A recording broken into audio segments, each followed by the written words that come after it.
Hello बच्चों, आप सभी का हमारे यूट्यूब चैनल आइडियल देव क्लासेस में स्वागत है। बच्चों, आज हम आपके लिए लर्निंग आउटकम आधारित लर्निंग गेम सामग्री के अंतर्गत विषय गणित लेके आए हैं, जो कक्षा 8वीं के लिए है और किस सत्र के लिए बनाया गया है। सत्र 2022-23 किसके द्वारा बनाया गया है? मध्य प्रदेश राज्य शिक्षा केंद्र भोपाल द्वारा।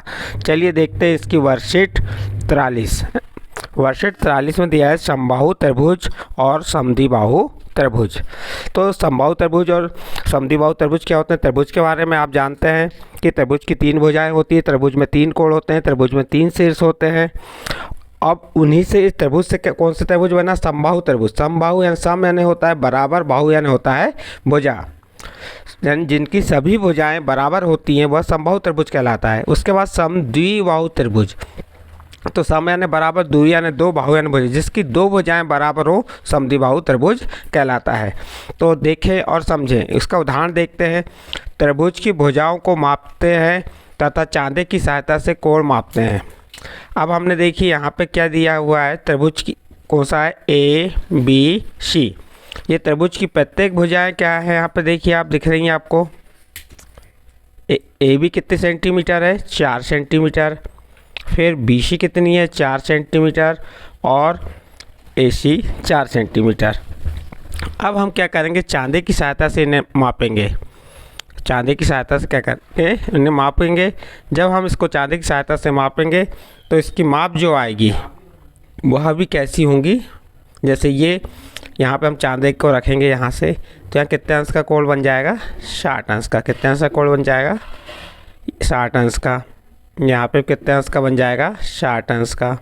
और यहाँ पे भी 60 अंश का। ये 60 अंश के कोण बन जाएंगे आप चांदे की सहायता से इसे नापेंगे तो जब प्रत्येक भुजाएं कैसी हैं? बराबर हैं। जैसे ये भी 4 सेंटीमीटर है, ये भी 4 सेंटीमीटर, लेकिन तीनों भुजाएं बराबर हैं, इसलिए कौन सा त्रिभुज कहलाएगा? समबाहु त्रिभुज। और समबाहु त्रिभुज के प्रत्येक कोण कितने अंश के होते हैं? 60 अंश के होते हैं। तो देखिए यहाँ दिया है भुजा की लंबाई। ए बी की माप कितनी? 4 सेंटीमीटर। बी सी की माप कितनी? 4 सेंटीमीटर। ए सी की माप कितनी है? 4 सेंटीमीटर। तो देखिए यहाँ पे क्या कहा है, उसमें क्या दिया है? भुजा ए बी बराबर भुजा बी सी बराबर भुजा है। तीनों भुजाएं कैसी एक दूसरे के बराबर हैं। तो जब हमने चांदे की सहायता से इसे मापा तो कितनी माप आई? कोण ए की माप 60 अंश, कोण बी की माप 60 अंश, कोण सी की माप 60 अंश। यानी कि इसके तीनों कोण कैसे हैं? बराबर हैं। जब भुजाएं बराबर हैं तो उसके तीनों कोण कैसे होंगे? बराबर होंगे। अब नीचे क्या लिखा है देखते हैं, पढ़ते हैं उसे। अर्थात हम कह सकते हैं कि त्रिभुज ए बी सी समबाहु त्रिभुज है, क्योंकि इसकी तीनों भुजाओं का माप तीनों कोणों की माप के बराबर है। तो समबाहु त्रिभुज के बारे में या समबाहु त्रिभुज की परिभाषा आपको समझ आ गई होगी।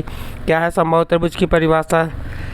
जिस त्रिभुज की तीनों भुजाएं बराबर हो और प्रत्येक कोण 60 अंश के हों, समबाहु त्रिभुज कहलाता है।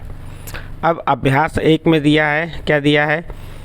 5 सेंटीमीटर समान भुजाओं वाला 5 सेंटीमीटर समान भुजाओं वाला त्रिभुज बनाइए और उसके कोण चांदे की सहायता से मापें।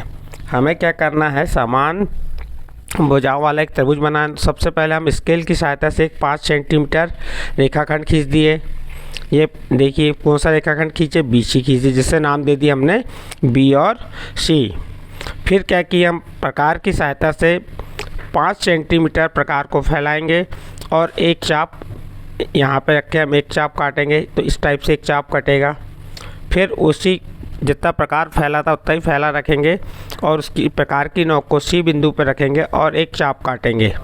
तो इस प्रकार से एक चाप कटेगा, ये जो एक दूसरे को कहाँ पे क्रॉस कर रहा है? ए पे। ए से बी को मिला दीजिए, ए से सी को मिला दीजिए। तो इस प्रकार आपका ए बी सी क्या बन गया? एक त्रिभुज बन गया। और जिसकी प्रत्येक भुजाएं कितने सेंटीमीटर हो जाएंगी? 5-5 सेंटीमीटर। फिर चांदे की सहायता से हम चांदे को यहाँ रखेंगे और इस रेखा को नापेंगे कितने अंश की होगी? 60 अंश की। फिर चांदे को यहाँ रखेंगे, इसे नापेंगे 60 अंश और इसी प्रकार यहाँ रखेंगे, इसकी माप लेंगे, कितनी आ जाएगी? 60 अंश। तो जिसकी प्रत्येक भुजाएं बराबर हैं, सभी भुजाएं बराबर हैं, तो वो समबाहु त्रिभुज होगा और उसके प्रत्येक कोण कितने अंश के होंगे? 60 अंश के होंगे। तो इस प्रकार से हमने इस प्रश्न को कैसे त्रिभुज बनाना है, आपको 5 सेंटीमीटर समान भुजाओं वाला त्रिभुज बनाना है और चांदे की सहायता से उस कोण की माप बता दी है। देखिए लिखना कैसे है आपको, भुजा A B 5 centimetre, B C 5 centimetre और ए सी 5 सेंटीमीटर है। ए बी बराबर बी सी बराबर ए सी, यानी तीनों भुजाएँ कैसी एक दूसरे के बराबर है। और इसके प्रत्येक कोण कितने, कोण ए बराबर 60 अंश, कोण बी बराबर 60 अंश और कोण सी 60 अंश। तो प्रत्येक कोण कैसे हैं इसके बराबर है, इसलिए ये कौन सा त्रिभुज कहलाएगा, समबाहु त्रिभुज कहलाएगा। इस प्रकार से अभ्यास 1 यहाँ पे आपका कंप्लीट होता है। नेक्स्ट आगे देखते हैं समबाहु एवं समद्विबाहु त्रिभुज। अब अभी हमने समबाहु त्रिभुज पढ़े थे। समबाहु त्रिभुज की पहचान क्या होगी, जिसकी प्रत्येक भुजाएं बराबर होती है, समबाहु त्रिभुज कहलाता है। अब हम किसके बारे में पढ़ेंगे, समद्विबाहु त्रिभुज। एक त्रिभुज जिसकी दोनों भुजाओं की माप समान हो, एक त्रिभुज जिसकी दोनों भुजाओं की माप समान हो, एक समद्विबाहु त्रिभुज कहलाता है। आप इसको इस नाम से ही पहचान लेंगे। सम यानी बराबर, द्वि यानी दो, बाहु यानी भुजा। जिसकी दो भुजाएं बराबर हों समद्विबाहु त्रिभुज कहलाता है। एक उदाहरण के रूप में यहाँ दिया है, देखिए ये एक्स वाई एक भुजा हो गई, वाई जेड एक भुजा और एक्स जेड एक भुजा। इस प्रकार से 3 भुजाओं से बनी आकृति ये त्रिभुज हो गई एक्स वाई जेड। जिसमें क्या बताया, आप ध्यान देंगे इसमें क्या दिया हुआ है, ये एक्स वाई भुजा किसके बराबर बता रहा है यहाँ पे, एक्स जेड के बराबर। और जैसे ये एक्स जेड के सम्मुख कोण कौन सा हो गया, ये वाला कितने अंश का है, 75 अंश का। तो एक्स वाई के सम्मुख कोण भी क्या होगा, 75 अंश का होगा। तो यहाँ समद्विबाहु त्रिभुज एक्स वाई जेड, जिसमें एक्स वाई भुजा एक्स वाई बराबर भुजा एक्स जेड है, तो और कोण वाई बराबर कोण जेड। ये कोण वाई और कोण जेड भी कैसे होंगे, आमने सामने के कोण बराबर होंगे। कितने अंश का है, 75 अंश। अब इसका निष्कर्ष निकालते हैं। हमने निष्कर्ष क्या निकाले कि समद्विबाहु त्रिभुज में दो भुजाएं बराबर लंबाई की होती हैं, यानी इसका विशेषताएं बता सकते हैं आप समद्विबाहु त्रिभुज की या निष्कर्ष। तो समद्विबाहु त्रिभुज की दो भुजाएं कैसी होती हैं, बराबर होती हैं। समान भुजाओं के सामने के कोण समान होते हैं। जैसे ये वाला कोण 75 अंश का है, तो इसके सामने का कोण भी कितने अंश का होगा, 75 अंश का। यानी कि इसमें जो भी कोण रहता है, जैसे यहाँ 60 अंश रहता तो यहाँ पे भी 60 अंश आ जाता। तो इस प्रकार से इसका निष्कर्ष हो गए और समद्विबाहु त्रिभुज की परिभाषा हो गई। जिसकी दो भुजाएं बराबर होती हैं समद्विबाहु त्रिभुज कहलाता है।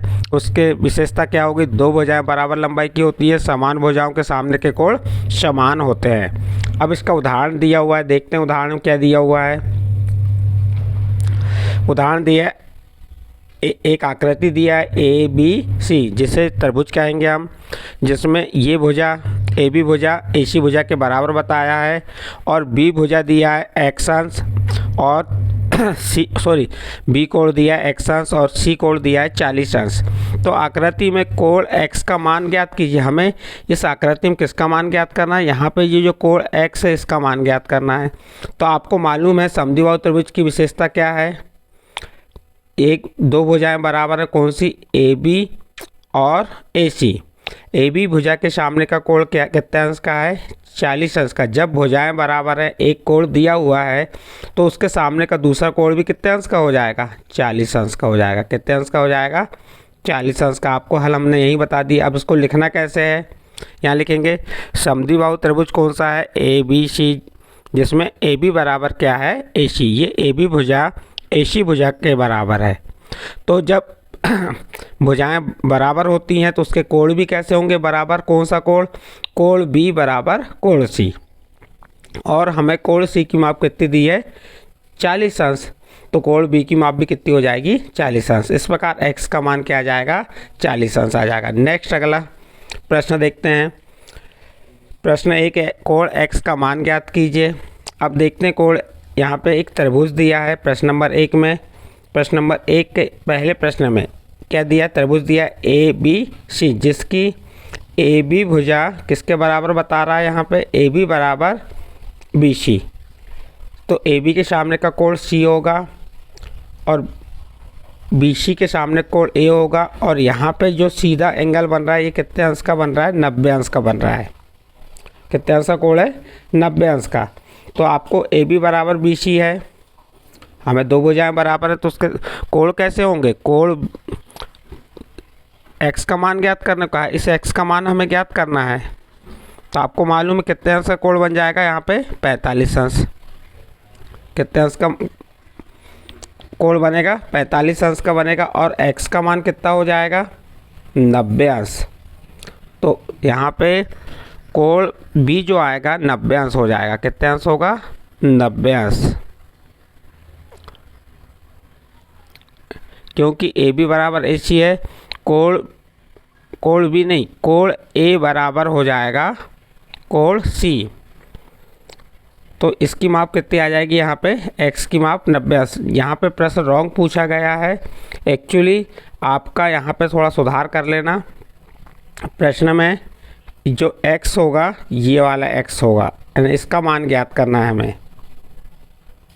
यहाँ पे x का मान ये है। तो आप अब यहाँ पे आ जाएगा कि कौन सी AB बराबर BC। तो AB का सम्मुख कोण कौन सा होगा 45 अंश और BC का सम्मुख कोण A होगा। तो ये यहाँ पे C आ जाएगा, C और यहाँ पे A। इस प्रकार से A कोण कितने अंश का बन जाएगा ये 45 अंश का।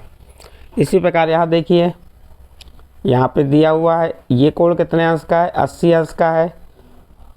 कितने अंश का कोण है 80 अंश से सम्मुख कोण कैसे होंगे बराबर। तो यहाँ पे x का मान कितना हो जाएगा, ये भी 80 अंश हो जाएगा। कितने हो जाएगा ये 80 अंश, क्योंकि कोण कैसे होते हैं सम्मुख कोण, यदि भुजाएं बराबर तो उनके सामने कोण भी बराबर होते हैं। इस प्रकार से ये 80 अंश हो जाएगा। नेक्स्ट वर्कशीट 44 सर्वांग समता। इस पे ध्यान देंगे, समान आकृति का मिलान करना है वर्कशीट 44 में। तो यहाँ पे आप समान आकृति जैसे यहाँ देख सकते हैं आप, इसके जैसे आकृति कौन सी है उससे मिला देंगे, इससे इसको मिला दिए। आप इसको PDF थोड़ी सी यहाँ पे छोटी कर दे रहे हैं हम और इसका मिलान करेंगे। देखिए कौन सी किससे मिल जाएगा, ये वृत्त इससे मिल जाएगा। पहली आकृति इससे मिल गई। दूसरी आकृति किससे मिलेगी, ध्यान दीजिए यहाँ पे ये इससे आके मिल जाएगी। तीसरी आकृति ये इससे आके मिल जाएगी। ये चौथी आकृति इससे मिलेगी। पांचवी आकृति त्रिभुज की आकार की है। उसके बाद छठवीं आकृति इससे जाके इससे मिला दीजिए और सातवीं आकृति ये। तो इस प्रकार से इनको हमको मिलान करना था कि जो वृत्त है वृत्त को वृत्त से मिला दीजिए, रेखाखंड को रेखाखंड से, चतुर्भुज को चतुर्भुज को त्रिभुज से त्रिभुज से मिला देने, समान आकृति की जो है आकृतियाँ उन्हें मिलान करना था। तो इसमें जो आपको यहाँ मिलान करके हमने बता दिए आप देख सकते हैं। इसके बाद यहाँ पे आपकी वर्कशीट जो है 44 समाप्त होती है और वर्कशीट कौन सी बताए थे 43। दोनों वर्कशीट समाप्त होती हैं जिनमें समबाहु त्रिभुज और समद्विबाहु त्रिभुज के बारे में बताए थे। यदि ये वर्कशीटें आपके समझ आई हैं तो आप हमारे चैनल आइडियल देव क्लासेस सब्सक्राइब कीजिए, लाइक कीजिए और अन्य ग्रुप में शेयर ज़रूर कीजिए।